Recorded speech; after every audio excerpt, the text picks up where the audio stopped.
सुंदरपुर जंगल में कई महीनों से बारिश की एक बूंद तक नहीं गिरी थी। सभी ओर सूखा पड़ा हुआ था। पानी नहीं मिलने से सभी पेड़ सूख चुके थे। तालाब और नदी में भी अब बहुत थोड़ा ही पानी बचा था। एक दिन सभी पक्षी पानी की समस्या दूर करने के लिए एक आपातकालीन मीटिंग बुलाते हैं। अरे दोस्तों, हमारे तालाब में अब 2 से 3 दिन का ही पानी बचा है। हमें पानी के लिए कुछ करना पड़ेगा, वरना हम सब लोग प्यास की वजह से मर जाएंगे। सूखा पड़ने से हमारी हालत बहुत खराब हो गई है। अब हम कुछ नहीं कर सकते। सब कुछ ऊपर वाले के हाथ में ही है। बिल्कुल सही कहा टीनू मौसी, मुझे भी यही लग रहा है। अब हम काफी थोड़े दिनों के ही मेहमान हैं। अरे अब तुम सब लोग ऐसे हिम्मत मत हारो। हम लोग पानी के लिए इस भी एक सुझाव है। क्यों ना हम लोग पानी ढूंढने के लिए दूसरे जंगल जाएं? और अगर वहाँ भी पानी नहीं मिला तो इसकी क्या गारंटी है भला कि वहाँ पर हमें पानी मिल ही जाएगा? अरे लेकिन मोनू की बात बिल्कुल सही है। हम यहाँ रहेंगे तो 2 से 3 दिन में पानी की वजह से मर जाएंगे। इससे तो अच्छा यही है कि हम पानी ढूंढने के लिए कुछ प्रयास ही करें। हाँ, ये बात तो है। हमें प्रयास तो करना ही चाहिए। यहाँ बैठे रहेंगे तो वैसे भी कुछ होने से रहा। हाँ तो चलो, तय हुआ। हम कल सवेरे निकलेंगे। सभी लोग तैयार होकर इसी जगह पर आ जाना। ठीक? ऐसा बोलकर सभी पक्षी अपने अपने घर चले जाते हैं। अब सुबह हो जाती है। सभी पक्षी उठकर मोनू की बताई हुई जगह पर जाने लगते हैं। अरे सभी लोग आ गए। लेकिन भला टीनू मौसी कहाँ पर है? मोनू ऐसा बोल ही रही थी कि उतनी देर में वहाँ पर टीनू मौसी भी आ जाती है। अरे अब चलो चलो, सब लोग आ गए हैं। अब हमें अपने सफर की शुरुआत कर देनी चाहिए। सभी पक्षी पानी की खोज में दूर जंगल में जाने लगते हैं। पानी की खोज में सभी पक्षी दूर दूर तक आ जाते हैं। घंटों उड़ने के बाद सभी पक्षी दूसरे जंगल में आ जाते हैं। सभी पक्षी आराम करने के लिए एक पेड़ पर बैठ जाते हैं। अरे मैं तो बहुत थक गई हूँ। अब मुझसे उड़ा नहीं जाएगा और प्यास भी जोरों की लगी है मुझे। हाँ मौसी, मेरी भी हालत कुछ ऐसी ही हो गई है। और यहाँ पर भी हमारे जंगल जैसा सूखा ही पड़ा है। दूर दूर तक पानी की एक बूंद नहीं दिखाई पड़ रही। हौसला रखो दोस्तों, भगवान हमारी मदद जरूर करेंगे। जंगल के अंदर थोड़ा पानी तो होगा ही। और क्या दोस्तों, बिल्कुल सही कहा मोनू ने। हम लोग थोड़ा आराम कर लेते हैं और उसके बाद पानी की खोज में जंगल के अंदर जाएंगे। सभी पक्षी आराम करके वापस से पानी की तलाश में निकल पड़ते हैं। थोड़ी दूर जाते ही मोनू को कुछ दिखाई पड़ता है। अरे दोस्तों, वहाँ देखो, शायद पानी का तालाब दिख रहा है। सभी पक्षी पानी देखकर काफी खुश हो जाते हैं और तालाब किनारे पानी पीने के लिए चले जाते हैं। जैसे ही पानी पीने लगते हैं तो वहाँ पर एक कपटी चील आ जाता है। चील पक्षियों पर हमला कर देता है। सभी पक्षी डर की मारे पीछे हट जाते हैं।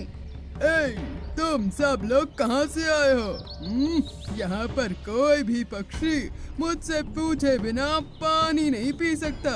ये तालाब मेरा है और यहाँ पर सिर्फ मेरा राज चलता है। समझे तुम लोग? अरे चील भाई, दरअसल हमारे जंगल में सूखा पड़ा है। हमने कई दिनों से पानी नहीं पिया। थोड़ा सा पानी पी लेने दो ना हमें, उसके बाद हम यहाँ से चले जाएंगे। नहीं, किसी को कुछ नहीं मिलेगा। और अगर तुम पानी पीना ही चाहते हो तो पहले तुम्हें उसकी कीमत चुकानी होगी। क्या कीमत? कैसी कीमत? ज्यादा कुछ नहीं, तुम में से हर रोज किसी एक पक्षी को मेरा खाना बनना पड़ेगा और बाद में तुम जितना पानी पीना चाहते हो उतना पी सकते हो। अरे ये क्या नाइंसाफी हुई भला। तुम तो बहुत ही दुष्ट निकले। ए बूढ़ी चिड़िया, मुझे गुस्सा मत दिलाना, समझी? और जब मेरी शर्त मंजूर हो तभी यहाँ पानी पीने आना, वरना मैं किसी को छोड़ूंगा नहीं। अब दफा हो यहाँ से। सभी पक्षी बेचारे डर जाते हैं और दूर जाकर एक पेड़ पर बैठ जाते हैं। अरे बाप रे बाप, ये चील तो बहुत ही कपटी है।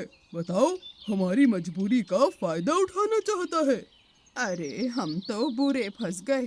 पानी के बिना घर लौटेंगे तो रास्ते में ही दम तोड़ देंगे, और यहाँ रहे तो चील हमें मार देगा। दोस्तों, अगर किसी तरह उस कपटी चील को लालच देके तालाब से दूर ले जाया जाए तो शायद बात बन सकती है। अरे लेकिन वो चील हमसे ज्यादा ताकतवर है, हम उसके सामने भला कहाँ टिक पाएंगे? ऐसे तो मेरे पास एक युक्ति है। तुम सब लोग मेरे साथ चलो और मैं जैसा कहती हूँ बस वैसा करते जाओ। ऐसा सुनकर सभी पक्षी रानू के साथ चले जाते हैं। दूसरे दिन सुबह वापस सभी पक्षी किनारे पर आ जाते हैं और सभी पक्षियों को देखकर चील काफी खुश हो जाता है। तो तुम लोग आ ही गए। चलो अब बताओ कि सबसे पहले कौन मेरा शिकार बनना चाहता है। मुझे बहुत ही जोरों की भूख लगी है। चलो अब जल्दी करो। मैं सबसे पहला शिकार मैं बनूंगी आपका। आप मुझे खाके इन सभी पक्षियों को पानी पीने देना, ठीक? हाँ हाँ जरूर।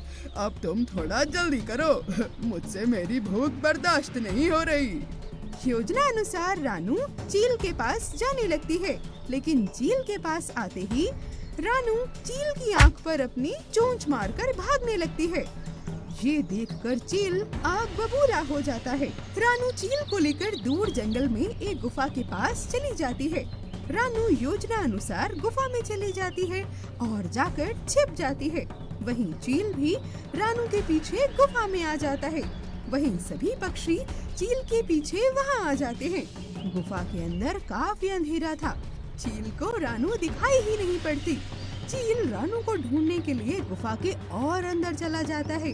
जैसे ही चील अंदर जाता है तो तुरंत चालाकी से रानू बाहर आ जाती है और सभी पक्षी मिलके रस्सी खींचने लगते हैं। तभी लकड़ियों का टुकड़ा बड़े से पत्थर के नीचे से खिसक जाता है और वो बड़ा पत्थर गुफा के द्वार को बंद कर देता है। वहीं चील हमेशा के लिए उस गुफा में कैद हो जाता है। रानू की युक्ति सफल हो जाती है। रानू और दोस्तों ने मिलकर पहले से ही पत्थर के नीचे खोदकर लकड़ी लगाकर उसे डोरी से बांध दिया होता है। चील हमेशा के लिए उस गुफा में रह जाता है। वहीं दूसरी ओर सभी पक्षी अब खुश होकर तालाब किनारे पानी पीने चले आते हैं और जब तक बारिश नहीं आती तब तक सभी पक्षी वहीं पर हंसी खुशी रहने लगते हैं। तो दोस्तों, कैसी लगी आपको हमारी ये कहानी? हमें कमेंट बॉक्स में बताना ना भूलें। और हाँ, अगर कहानी अच्छी लगी हो तो इसे लाइक करना और अपने दोस्तों के साथ शेयर भी करना। चैनल को सब्सक्राइब करके बेल आइकन दबाना तो बिल्कुल मत भूलना। मिलते हैं अगली कहानी